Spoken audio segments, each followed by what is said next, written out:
Hello, my name is Joe O'Neill. I am a high school math teacher at Right High School, and I am one of the co-sponsors for National Honor Society. We just want to tell the applicants just a little bit about um, NHS and part of the requirements that will be necessary for to be to be as a candidate or to get inducted into NHS. All right. Well, first of all, NHS stands for National Honor Society. And as my shirt says, it was established in 1921. This is our first shirt that we had made. And the four pillars of NHS consist of service, scholarship, character, and leadership. So in order to get inducted into NHS, there is an application requirement. And Mrs. Stryker is going to go through some of the requirements that involve finishing the application, and she's going to take it away right now. Mrs. Stryker? Hi, so I'm Mrs. Stryker, and I am the other sponsor of NHS. So in terms of the application, there are actually two parts that will be evaluated. The first is the teacher recommendations. And for this, you will select two of the teachers that you've had while you've been in high school, one from the core department of your choice and one elective teacher of your choice. We're going to ask you to just tell us which teachers you want to be your recommenders and to fill that out on a Google form that you're getting with the same email that's coming through in this video. Please make sure that we know which teacher it is. So for example, don't just tell us Roberts, because we have Mr. Mike Roberts and Mrs. Lisa Roberts. The same thing with the Thompson. So please make sure that you are very specific as to which teacher you choose. Also, pick your teachers carefully. We will be sending you a hard copy of the form that they will be filling out. And look through that and make sure you choose teachers who have seen you at your best in all of those areas.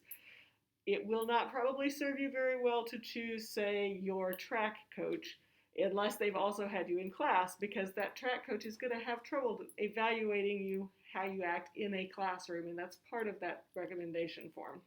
So pick your teachers carefully and make sure you get that done in a very timely manner, because we need to give the teachers time to fill those out. Past that, in addition to the teacher recommendations, you'll be judged on an application that you will fill out. Please understand that in terms of acceptance or not acceptance, they will go based entirely on what they see on the application. Even if the evaluators know that there are other things that you do, if you do not write it down on that application, it will not be part of what you're being evaluated on. So you'll have two different types of things that you have to put on the application, and these sections are based on those four pillars that Mr. O'Neill talked about.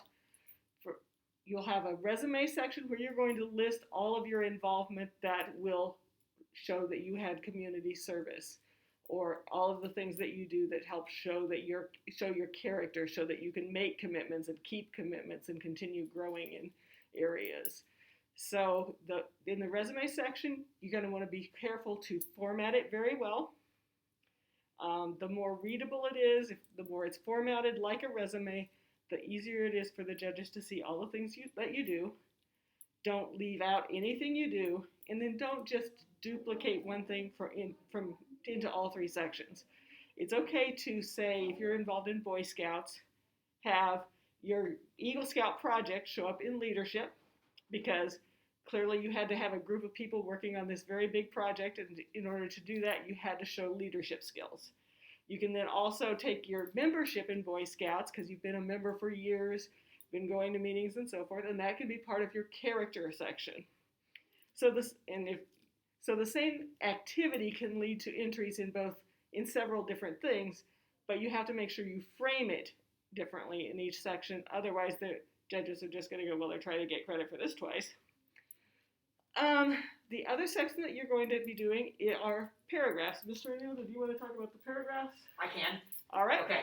So the next part is going to refer to the paragraphs where, based on each pillar of NHS, you will be expected to write a paragraph about showing us how service impacts you, what it is truly like to be a scholar.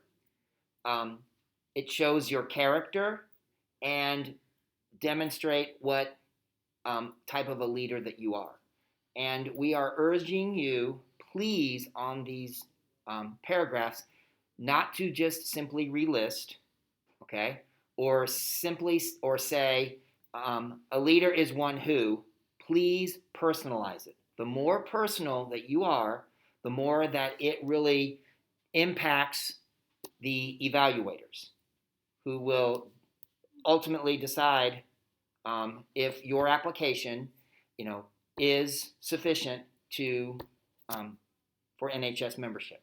So please think through those carefully, and we also urge you to start early. Please do not try to do this in one evening, because it won't get done successfully.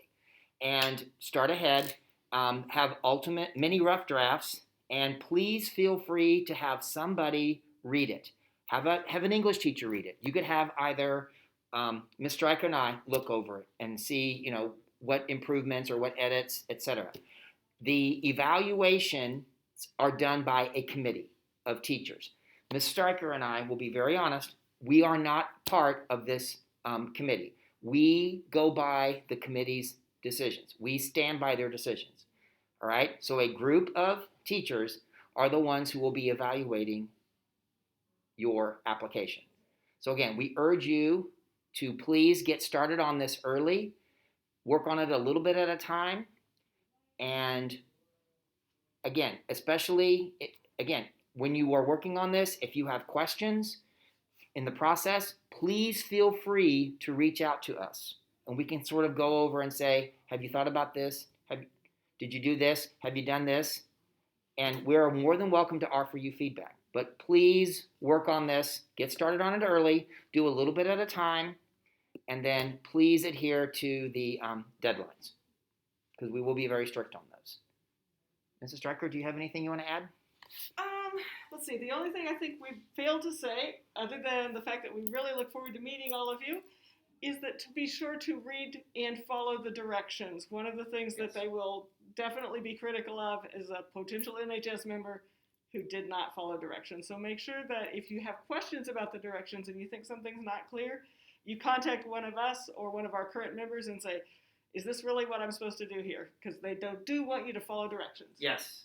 And please reach out to either us, other members, because they can also give you good feedback and good recommendations, suggestions as well. So again, we look forward to getting the applications. And please, again, best of luck. If you have any questions, please reach out to us ahead of the deadlines. Okay? Thank you very much. Thank you.